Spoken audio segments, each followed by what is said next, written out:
Hello, everyone. Welcome to Voices being brought to you by Radio Zindagi. I'm Miss Renu, and yes, I was on a bit of a vacation for a couple of weeks, but very much back. So thank you all. I know you all missed having us around, and this is our favorite time, Thursday, a show for voices, which is for the community and by the community. And this month, we're celebrating women and the stories of their remarkable self journey.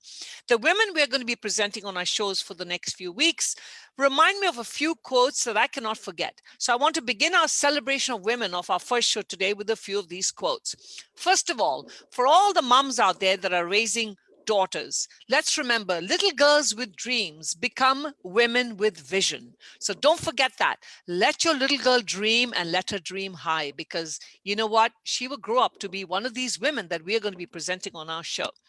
As Gina Carey once said, a strong woman looks at a challenge dead in the eye and then gives it a wink because she knows she can handle it. And Lala Delia said she remembered who she was and the game changed. And the women we are going to be presenting on our show for the next few weeks are all game changers.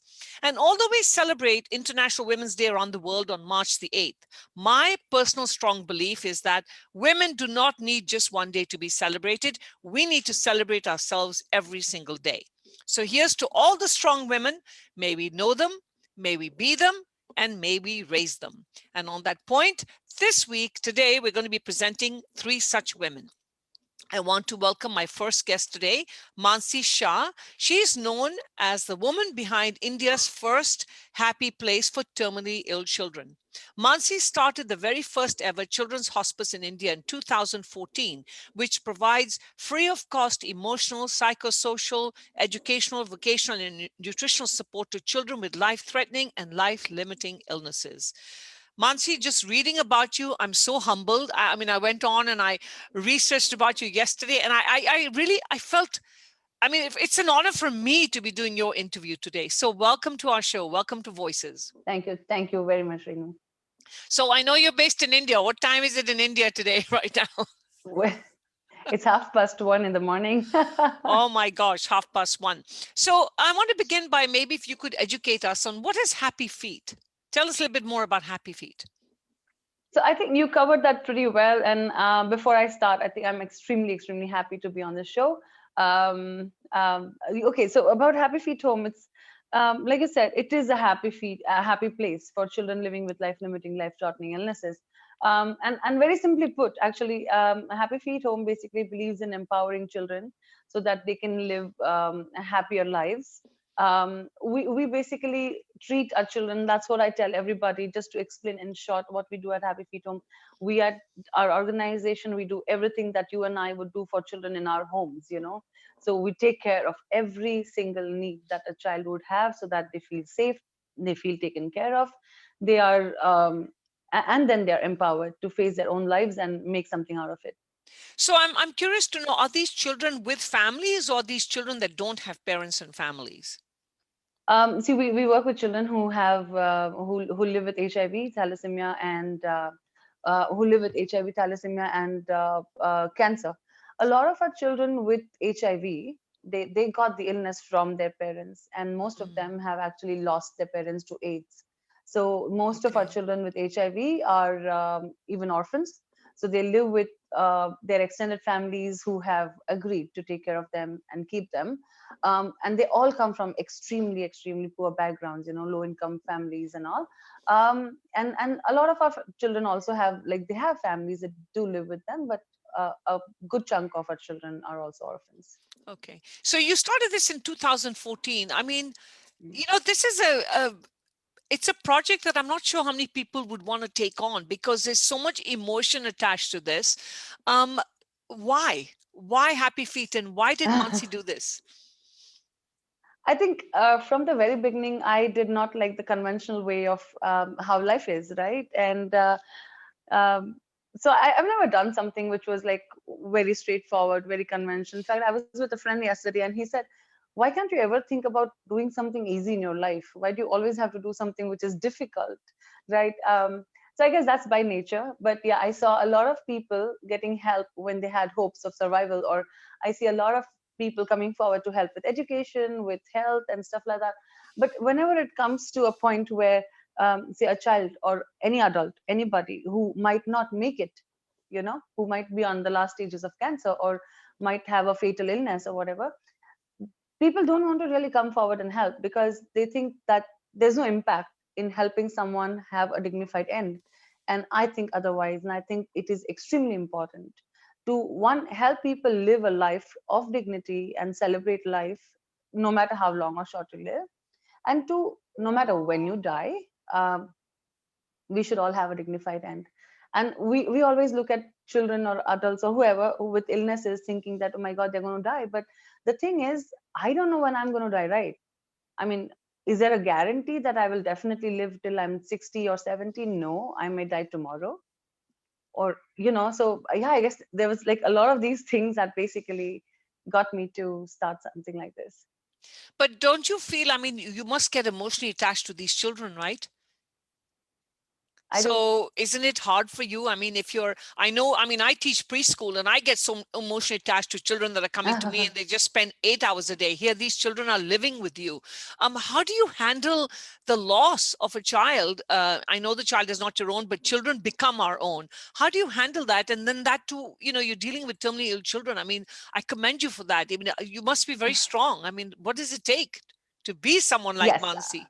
I am extremely strong and I feel very proud of it. At the same time, I'm supremely emotional, like supremely emotional. I can cry at the drop of the hat. In fact, just very, very honestly, 40 minutes before this call, I was crying buckets. I've actually cried buckets today, and I'll tell you why. But before that, yes, we have seen a lot of our children pass away and die, and I've cried. I have. I won't lie about it. I have cried, and I think that is also strength. But yes, all of us at Happy Feet Home, whether it is children or us as team members, we all undergo therapy, and that is a mandate.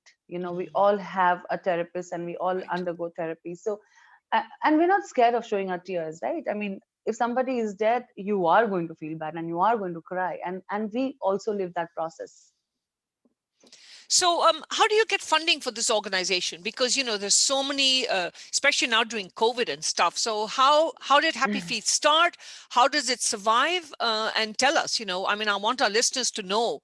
You're in India, but you're doing something like this that's so phenomenal. And I believe this is the very first children's hospice, right? There isn't anything like Yeah. this in India. So, how can people help you, and what do you need? See, we only survive on donations, and most of our donations come from individuals who come forward to help us. Um, Other than that, like, yeah, we have a couple of trusts or like funding organizations who help Hmm. us. But COVID, like you rightly said, has been extremely difficult because now is not the time when we can actively go and fundraise. Because we are Right. all stuck here in the lockdown. So yeah, we have been struggling. We really, really do struggle. And anybody who wants to help us, one thing is, if you are a US citizen, and you have, like, you are an American passport holder, I cannot take, like, Happy Feet Home cannot take money from you because we don't have a required certificate, which is called the FCRA. Hmm. But if you have families in back here in India, you can always send us money through them, or Okay. help us with, like, getting some stuff. You can Okay. always donate in kind. Hmm. So in other words, if I wanted to send something to you, I can't do it from a bank account over here. I'd need to have somebody in India and I'll be sending it through them. Because here in Yeah, America, we have what's called a 501c. So I guess you haven't right. got that. Are you in process of getting it or are you just not going to get it? It's an extremely cumbersome process, Hmm. actually. Hmm. And we are a strong organization, so most of our advisors and even our board members have actually advised us against it because Okay. it's not so like, it's a lot of effort right now. Right. So no, we're not looking, we're not trying to get that anytime soon, but we might at some point. But you can still help us. And what is the website or how does somebody learn more about Happy Feet? You can always check us out on Facebook as Happy Feet Home, on Instagram as Happy Feet Home Foundation. Okay. We have a website called happyfeethome.org. Yeah, so we are pretty active on Facebook and Instagram. And our So numbers, our emails are all there. So in case anybody wants to get in touch, they can always WhatsApp me, call me, whatever. I'm curious to know, what ages of kids do you have in your center, We, in your the home? youngest, the youngest is 5, and the oldest is 22. Wow, wow. So what are some of the challenges you face? Social, Yeah. emotional. What are the challenges that you face and or your team is facing? Thank you so much for asking that. Actually, I've been itching to say it. And I told you just a while back that I have cried buckets today, right? So we are in the process of moving our center to a better place. Hmm. And we found this brilliant landlord who has a lovely home with a terrace and everything. And he's actually giving it to us for a lot cheaper than what we were paying. But the people in the society, the committee there is giving us a hell right now. I mean, they first gave us an eviction notice, and they asked us to leave our current space. And we were anyways leaving because we'd already found this Hmm. better place. And today we are done with the pest control. We're done with sanitizing the new place. We were actually doing a deep cleaning tomorrow, and Hmm. then we had the packers and movers come on Monday and move our stuff. So we're like this close to moving to a new place. And today I get a formal letter from the society, which was also CC to the owner, saying that you cannot let these people come and take your place. Like, you please find another tenant. Um, because they're worried that our children are sick, and they're worried that they will Mm. spread illnesses to them, which will not happen. uh, and they have given us a like.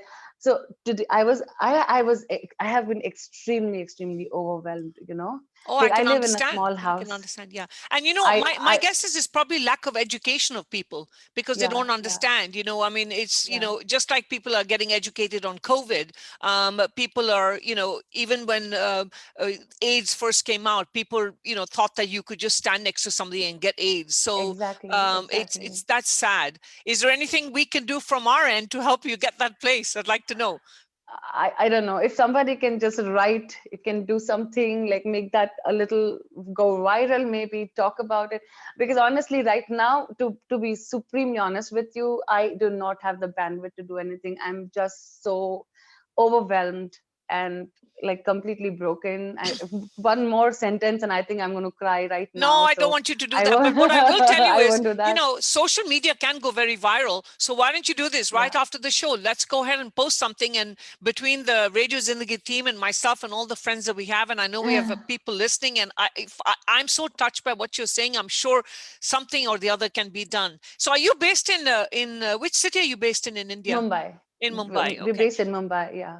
So let's turn to something a little positive. I don't want you to cry at all. So where do you No, see I your won't cry. journey take you with Happy Feet? Where does Mansi see herself 5 years from now? 5 years from now, I see myself and Happy Feet Home into many hospitals, and maybe have like our own kiosk where it is a happy kiosk in every hospital, and children can just come and run around and play and feel safe and happy. And I see a lot many children come and stay with us at the organization. But my biggest dream, honestly, is that I want one day, like, the children with HIV are not going to die.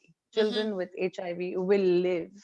They might probably die of old age, but not because of the illness, as long as they're taking care of their health in terms of Hmm. having their medicines, in Hmm. terms of taking their nutrition very seriously. So at some point, I have a vision where my children who have HIV or whatever, they do not ever have a need of needing an organization like us. I want them Beautifully to said. grow, like that the moment they say we will not need Happy Feet Home is when I think I've done a good job. That's beautifully said. We have only 2 minutes. I mean, I could spend a whole day just talking to you. I know you have your little munchkins with you as well. We would love to Yeah, take a here, glimpse of them. yeah. Surely. Everybody, So for those who are come here, listening come here, in, come as here, come here. Mansi's getting together her little kids, Shubham this is Hockey. Mansi, the founder of Happy Feet organization, and it's the first children's hospice in India. Hi, who do we have here? She is the tiniest, the 5-year-old, and she just dozed off. She came She to say does. She bye. looks Say sleepy. Yes. hi. Hi, how are Yeah, you? she dozed off. Come here, come here, come here. Hi. Hi. How are you? Hi. Oh, How are hello. you? We have another Happy one New in the Year. How back. are you? Hello. Wonderful. So, in closing, what's your message to all our listeners before we wrap up, Mansi? What do you want to say to all of them? Your I message to people think everywhere. Hi, so. Here's kiddos. everybody. Oh, wonderful. Hi, everyone. You all look so cute with your um, big eyes. I think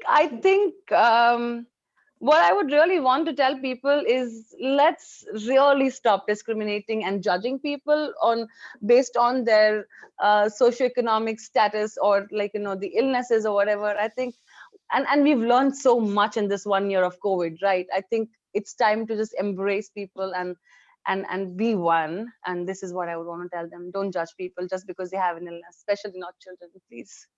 Thank you so much, Mansi. It's time for us to wrap up. Thanks a And really lot. quickly, again, give your website and your Facebook details right away, and then we will be posting it on our page as well. Go ahead, one more time. Surely. Our Facebook handle is Happy Feet Home. Our Instagram handle is Happy Feet Home Foundation. And our website is www.happyfeethome.org. Thank you so much. Kudos to you. Thanks a If lot. there's Thank anything you we can very do, and much. do remember to put that post out, we're going to do what we can take. Let's create some I will. hangama here for Happy Feet and make sure we can get you a place to move. Bye, kiddos. Lots of love to all of you guys. Bye. Say bye. Bye. Bye. Bye. Thank Wonderful. you. Bye. Bye bye. So, for those who've been listening in, that was Mansi Shah from Mumbai. She is the young lady who started the first ever children's hospice in India. Uh, I don't even know what to say. True celebration of a woman, true celebration of a woman. And this is definitely one woman that looked at the challenge dead in the eye and gave it a wink. So, hats off to her. And be sure to find her on Facebook as well as go to her website. And remember, you know what? All you simply need to do is send some money. We all have money to spare. Give up that Starbucks or whatever you need to for the every single day, whatever it is, and think about these beautiful children with their big eyes right back home in India. So moving on, we are going to be celebrating another wonderful lady. I mean, I'm seriously, today I think is going to become, this whole month is going to become my favorite show because I'm celebrating my favorite people, which are women. And my next celebration is, of course, Jagbir Kang. She's a native of San Francisco. She holds a bachelor's and master's degree in computer engineering from Santa Clara University. So, in other words, she's a very smart, pretty cookie, and currently works as a product manager in the Silicon Valley. She was diagnosed with papillary thyroid cancer at the age of 38, and she underwent a complete thyroidectomy. I hope I said that right, and radioactive iodine treatment while caring for a 10-year-old and 11-year-old. She also endured marital life trauma and adversities, but her strong willpower and positivity has helped her empower herself, and now she empowers others. She has remained persistent. She advanced her professional life, earning her certificate of business excellence from the University of California in Berkeley, as well as enrolling in a master's of liberal arts in psychology at Harvard Extension School. Further on, she has continued to rebuild her inner strength and become a registered Hatha yoga teacher. Today, she's a motivational speaker who contributes regularly to community wellness via yoga and meditation. Sat Sri Akal and welcome to the show, Jagbir. Sat Sri Akal, Renu. Thank you. Thank you for having me here. And I appreciate all the listeners listening in and watching me on Facebook. No, thank you so much. So, I mean, I'm sure you're going to overwhelm me just like Mansi just did, literally. So many things while handling so many other things in your life. How have you remained so positive and inspired? Most people would have fallen apart, and I don't want to say women, but generally women we get very emotional, but most people would have fallen apart already. What's your message? So, first of all, amazing story, Mansi's story. I'm intrigued. And now coming on to me, so I have to say, I had an excellent childhood. So it's going to be a little bit of a longer answer. And growing up, you have these dreams that you want to be professionally successful and you're going to have a perfect married life. And I had dreams just like any other little girl. And professionally, I achieved my dreams. I got the job that I really wanted, and then came the cultural pressure. Hey, let's get married. You've been working for a little bit. And the moment I got married, I figured out that life is not about rainbows and unicorns all the time. and there are challenges that I have to face. But then again, I had to be true to my name, which itself is warrior of the world. And so I figured I could handle it. And I tried for so many years. But then there came a point where I realized that I haven't been taking care of myself. I am a typical woman, a nurturer by nature, and I forgot everything all about myself. And that's when the emotional trauma and the physical trauma in terms of marital conflict really affected me. And I was under stress, a lot of stress, to the point where I was waking up with really severe anxiety, and I was puking every single morning. And I would have to send emails to my bosses saying, too stressed, can't work. That's it. That was used to be my email. But when the stress really took over my life and I was diagnosed with cancer, that's when I realized that I have to do something about myself. I have to take care of myself, because I have a moral obligation as a mother to take care of my children. And if I am not doing that to myself, it's not going to go in the right direction. So that was my motivation. I had to find meaning, and meaning in terms of my own kids. I think that helped. I definitely relate to a lot of what you were saying. I was sitting here thinking of my own personal experiences, which but we're not going to talk about today. But definitely, so my next question to you, which I'm sure a lot of women are thinking, you went through cancer, you went through issues in your marriage. So what was your decision in your marriage, if you don't mind me asking? It took me a long time to really figure out, because remember, I wanted to work on finding a solution. It's Right. a challenge. Let's find a solution. Ultimately, I figured the best thing for me is to walk away. And the day I was actually served, my kids started crying, and as we talked, they later, and I was not aware of that when I was working on finding a solution. Hmm. And that's when my kids were like, Mom, when all that stuff used to happen, we used to be in a room, we used to cry, and that's when my heart broke. Yes. I needed to give them a better life than that. Absolutely. And I think a lot of people don't realize, but sometimes kids, many times in a situation like this, kids are raised better in two separate homes than being with two people that don't get along. So wonderful. Thank you so much for actually giving that answer, because I hope all the women out there realize that, no, life is not about rainbows and unicorns. So, the first line in your website, Jagbir, says one more change. I went to your website yesterday and it said one more change. So one, tell me, what one does more that mean? it is it is actually just one more chance. Oh, one more That's chance. Okay, one more yes. chance. Okay, I hope okay.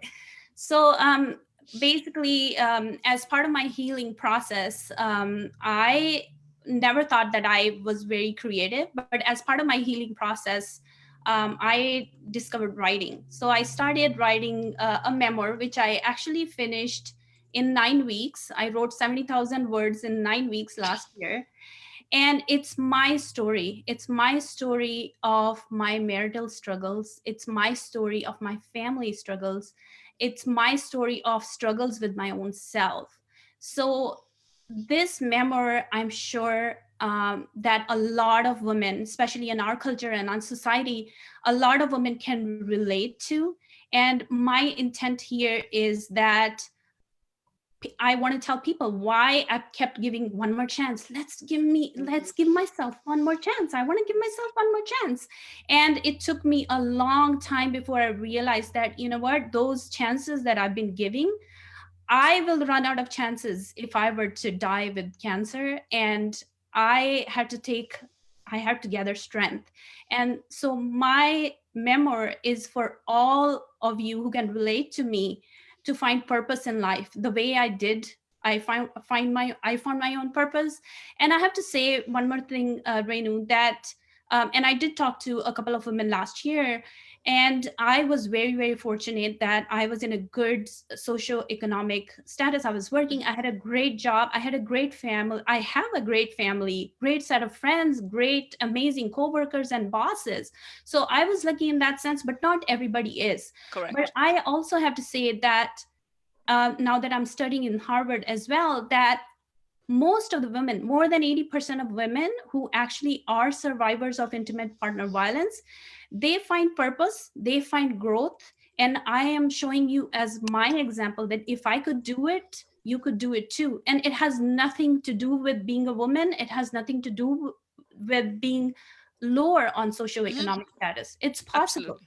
Right, absolutely. And you started off by talking about how women are nurturers, and when we come in, we are raised like that, and especially even in our community, we're raised to think that whatever happens in your life, you're destined to stay in that, whether it be marriage or whatever the situation. Then, as nurturers, we want to continue forgiving, and we want to keep giving that one more chance. So, I love the name of your book. Have you published it? It's going to come later this year. I'm working with my agent right now. Okay, So that's wonderful. ongoing. Yeah. So it would be hopefully available soon for everybody. So and hopefully it'll be on Amazon, I'm sure, like where we can get our hands on that. So your during the struggle that you had, I mean, I know you've had support from everyone, but what do you think was your biggest support? What if you could go back and pick one? I Renu, it's such a difficult answer. My biggest support, I couldn't have done it without my family, Hmm. without my friends, and without my amazing bosses. I have to give it to them. I cannot just give it to my family. So there were days when I didn't want to cook and the food was laid on my table by my friends. There were days when I couldn't take care of my children, and my family was there to take care of my children. My work, I have taken 6 months off in last 3 years because I have a 2-0 victory over cancer. In fact, my recent victory was this January in 2021, and nobody really questioned that, there's work pending, nothing. So I have to give it to them. So I wanted to talk about your battle with cancer a little bit more.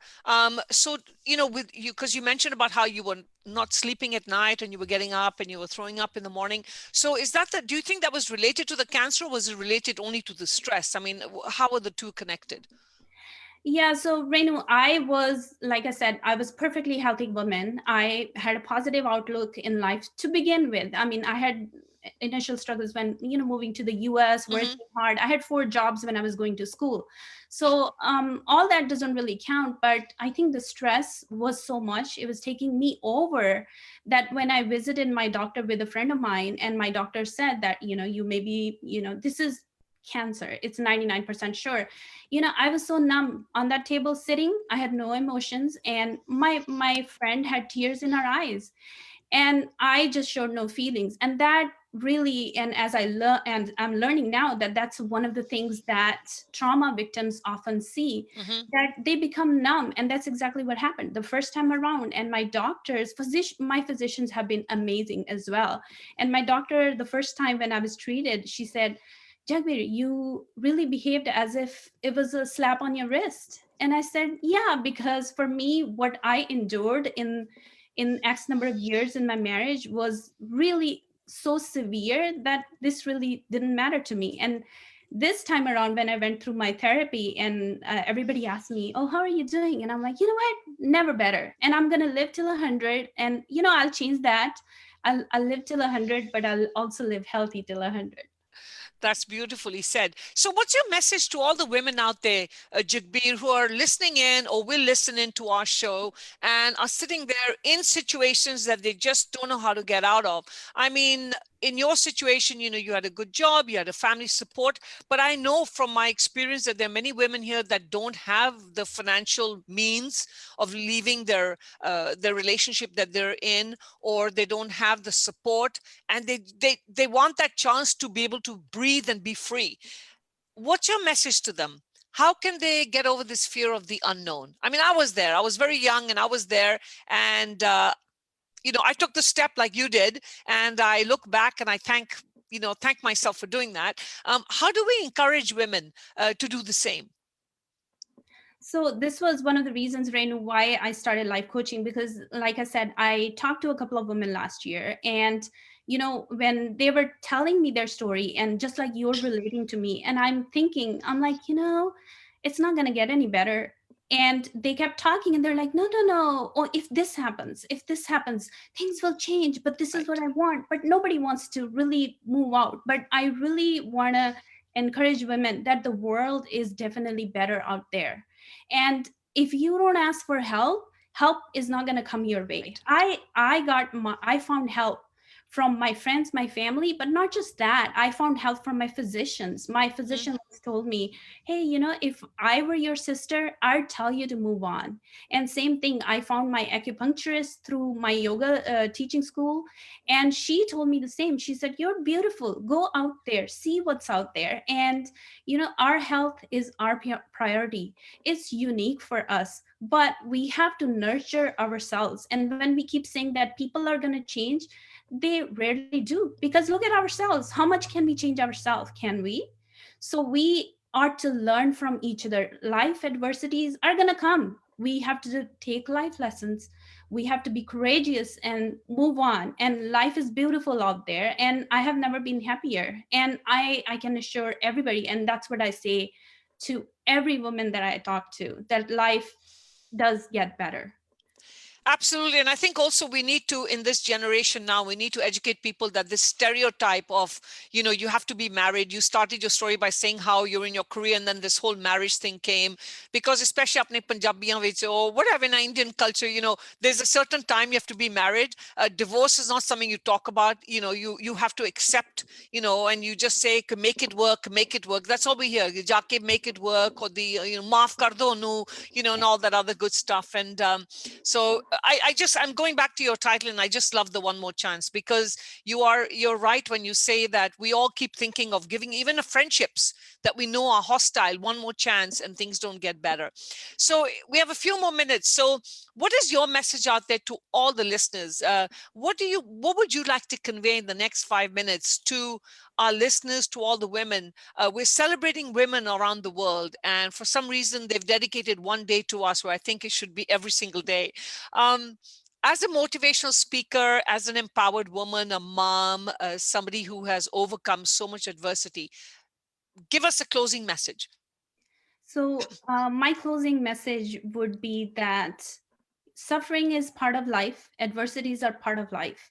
We fall, we have to get up. And sometimes for other people, getting up is really difficult. So, lend that hand to that person, the person who has fallen. Somebody did that to me, and let's pass it on. And that's exactly what my thing is. We are practicing yoga or meditation.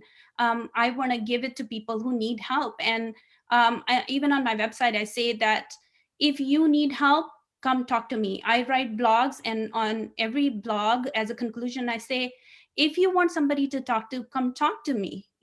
We can really make a difference in each other's lives. We can support each other, but let's not judge each other. And oftentimes we do get judged. Women, really, I mean, people have stopped inviting me for parties and gatherings, and that's perfectly fine. I have healed, and I really think that all of us together, we can heal each other in a better way. And if somebody wants to judge us, it's okay, it's fine too, because everybody is different. And same thing, if we're not getting along, there are adversity, it's fine, people are different. We wish them well, we give them our blessings, and we're going to heal ourselves. Yes, beautifully said. How can people reach you? You can reach me via my website. It's jagbirkang.com. And I'm sorry, I don't remember any of the handles, but everything is there. It's jagbirkang.com. That's my website. I also have a second website where I list other type of blogs like yoga, meditation, and life coaching. And that's also, you can reach me via the same jagbirkang.com. There are links over there. And that website is samarsachi.com. But again, to my listeners and the viewers, I am here. So if you think that you can relate to me and you're going through a tough time, even with the COVID, I know women have been impacted quite a bit. And if you think that I could be of help, please reach out to me. And Thank thank you you. so much, Jakbir. It's been an honor talking to you. So many things connected. We have a very similar story. The only difference is I'm probably, with my gray hair, I'm way way Oh, no, older. no. I But also have some, but I haven't. but we have a lot of similarities. So I'm definitely going to connect with you and definitely grab a cup of chai and maybe pick up some yoga tips because I've kind of stayed away from that. But it's just been such an honor talking to you, and kudos to you for everything you've done. And I hope you continue to stay healthy and be as positive as you are. And it's funny you talked about people stopped inviting you. I posted something yesterday on Facebook that said, if you continue gossiping about me, please continue, because don't worry, season 2 is just around the corner. So Uh, but thank you so much, and we wish you the best. And again, Thank for you. those who are listening in, this is Jagbir Kang, and you can find her, I believe, on LinkedIn as well, and Yes. on Facebook. And reach out to her. She's a motivational speaker. She can also she has blogs, and she's here to help you. So thank you so much, and Thank happy you for Women's Day. having me. Thank Yes, you so thank you much. so much. So, for those who are listening in, this is Voices being brought to you by Radio Zindagi. And I was so excited about the show today that I actually forgot to thank Seba and Neeraj from Radio Zindagi for giving us this platform. And this is why I love Radio Zindagi, because it always gives us the platform that we need to address such critical issues. And this month, it is, of course, a celebration of women. But we don't need one day to be celebrated. We celebrate ourselves every day. So, I'm going to now introduce my final guest for today's show, and another awesome lady. What can I tell you?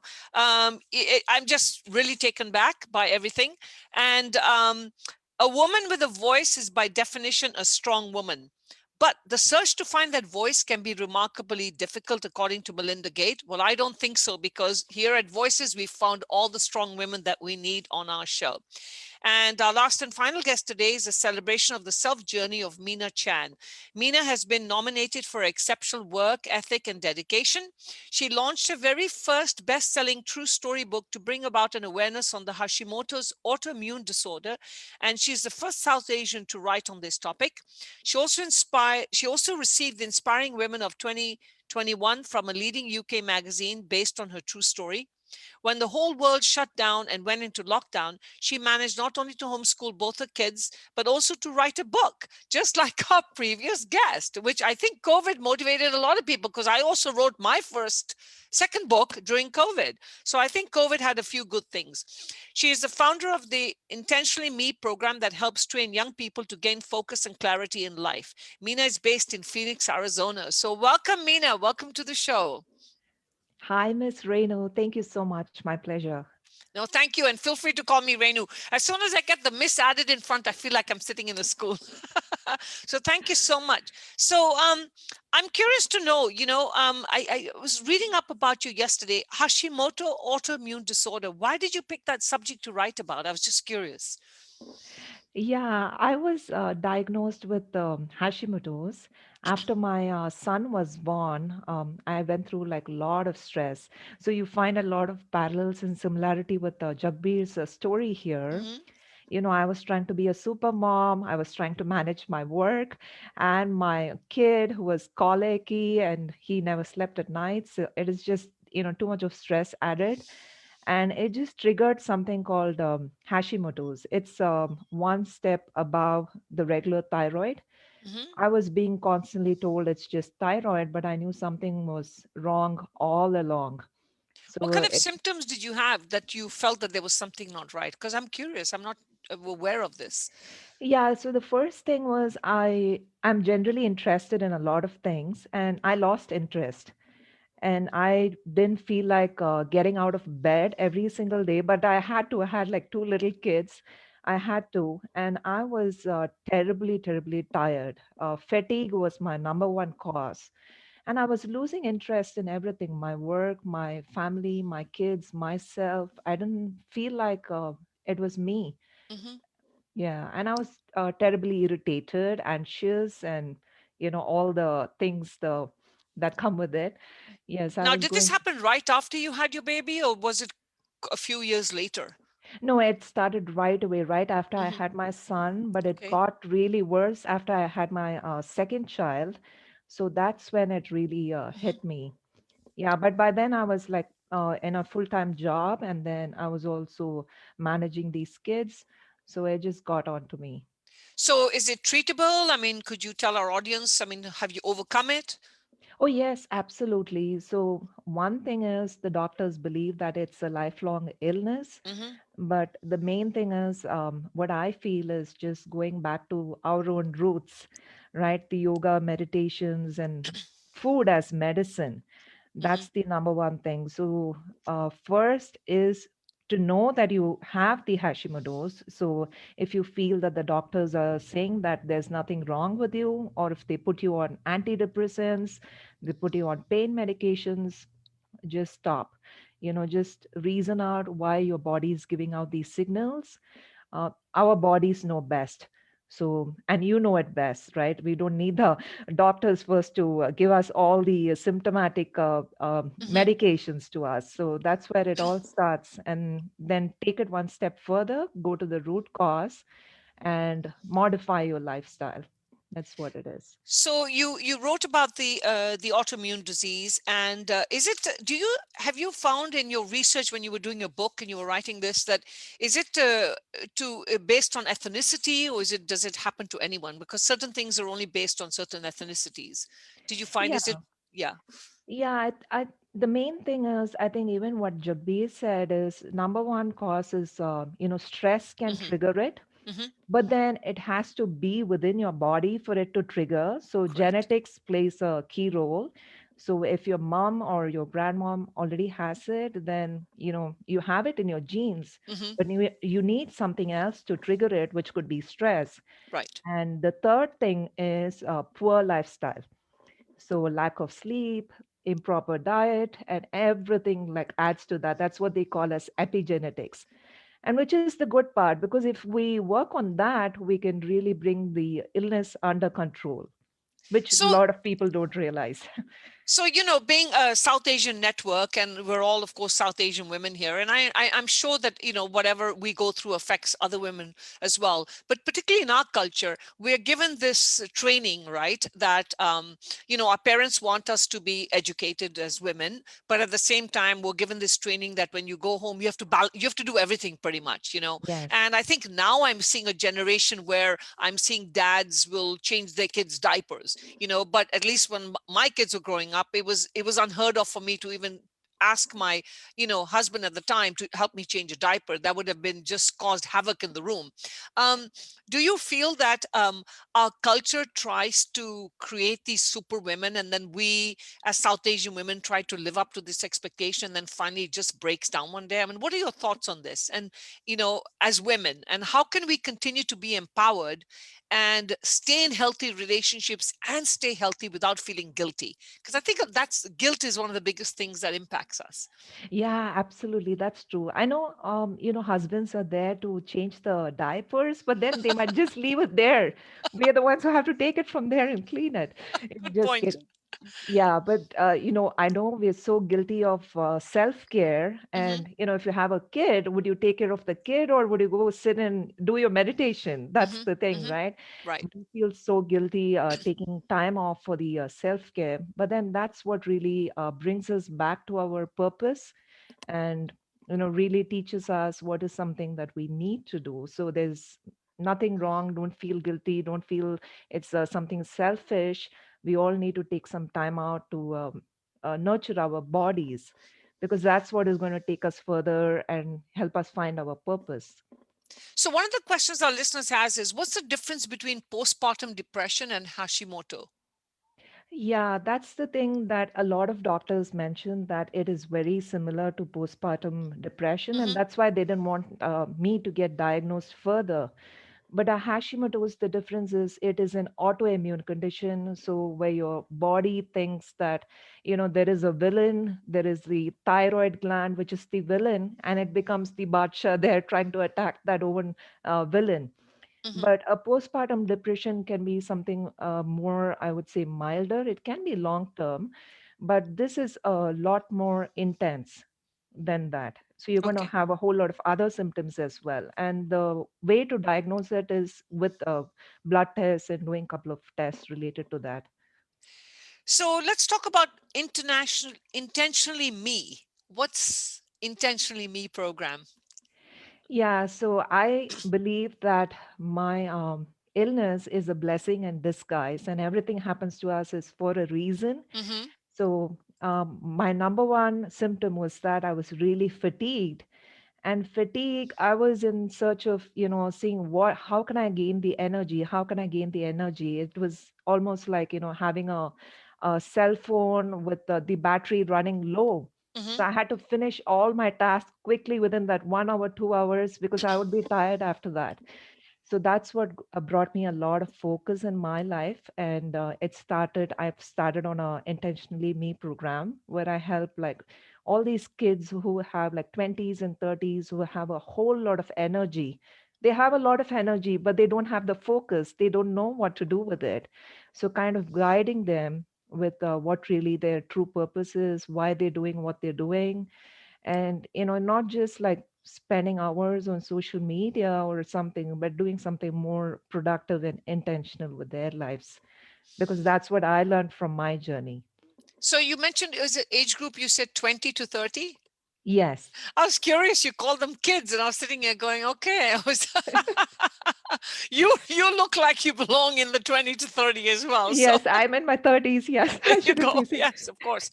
So basically you help them find clarity in their life, I guess, right? If Yes, they're all over the yes, place, so they're living an obsessive life on social media, yes. try to find things for them to do. Um, another question we have is, are they going back to the Hashimoto? Sorry about that, but it looks like it's intrigued a lot of interest. Are there any cures for Hashimoto, or is it just something you learn to live with?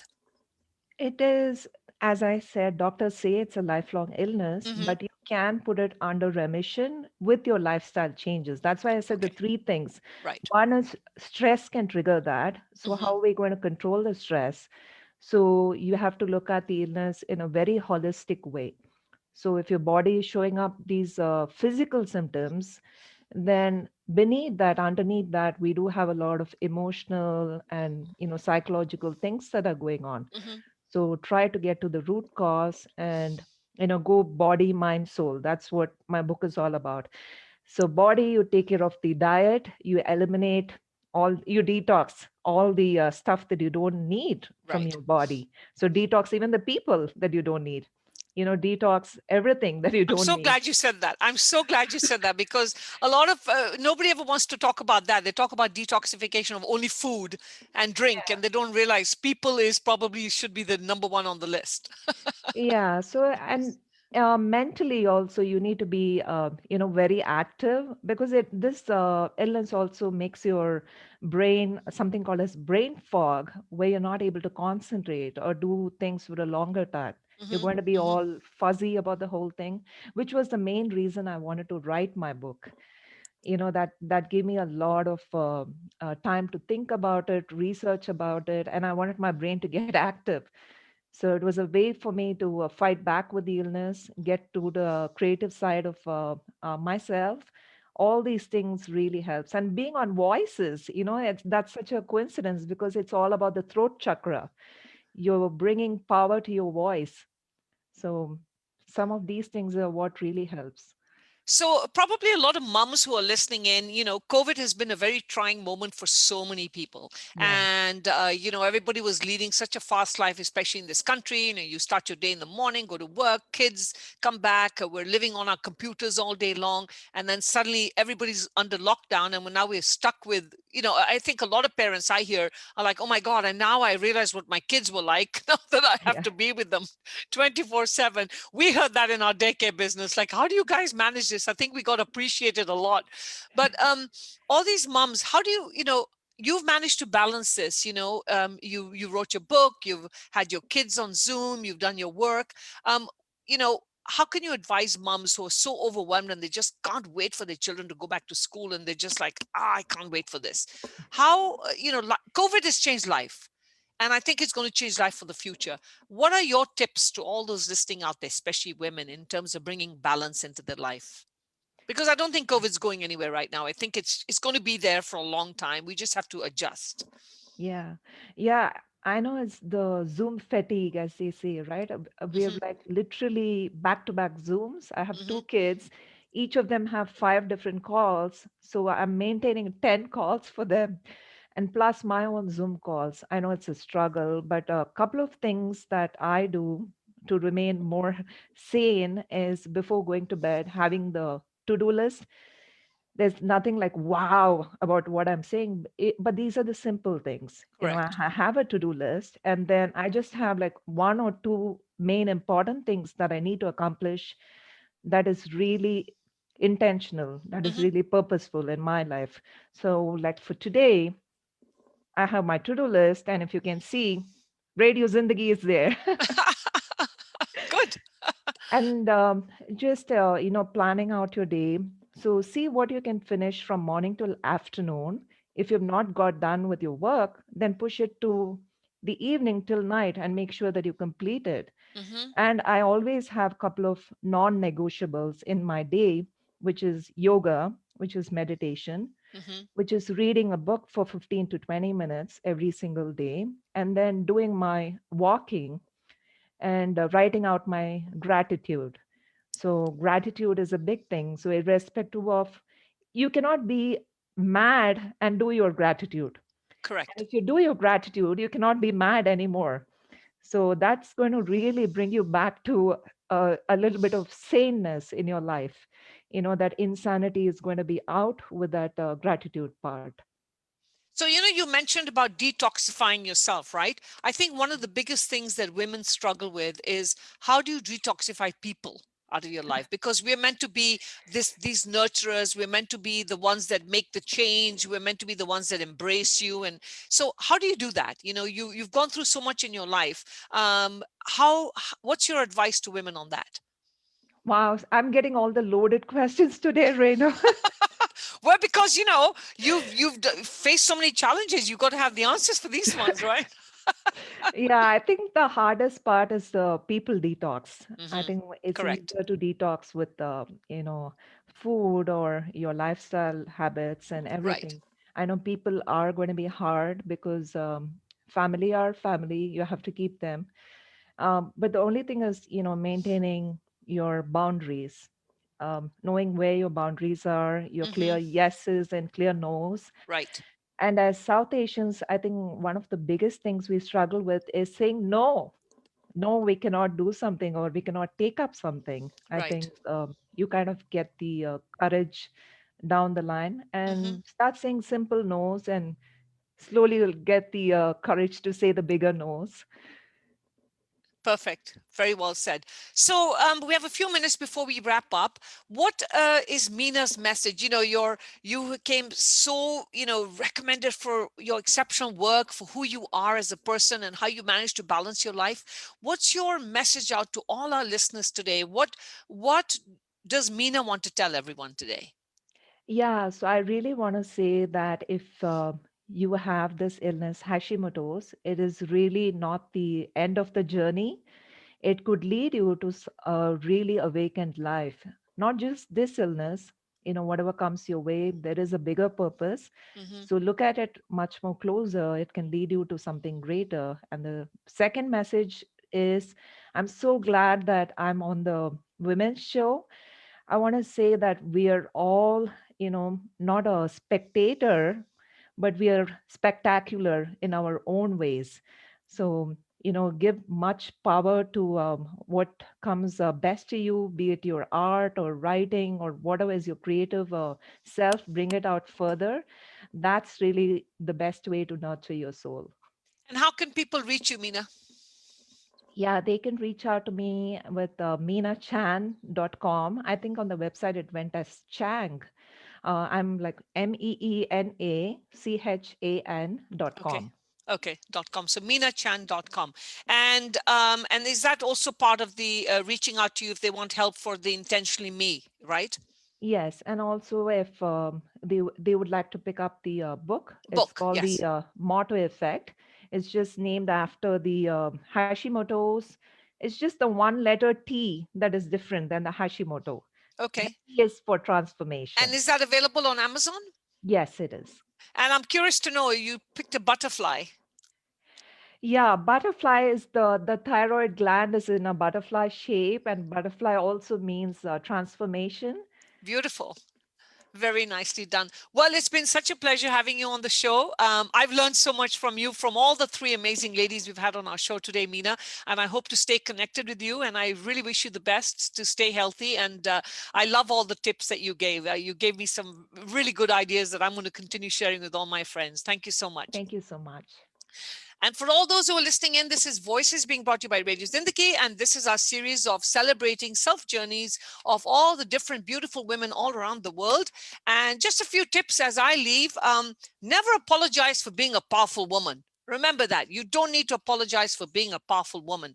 The world needs strong women, women who will lift and build others, who will love and be loved, women who live bravely, both tender and fierce. So remember, we are women and we don't need to apologize for being that. Have a wonderful week, and I'll see you back next week as we celebrate more remarkable self journeys.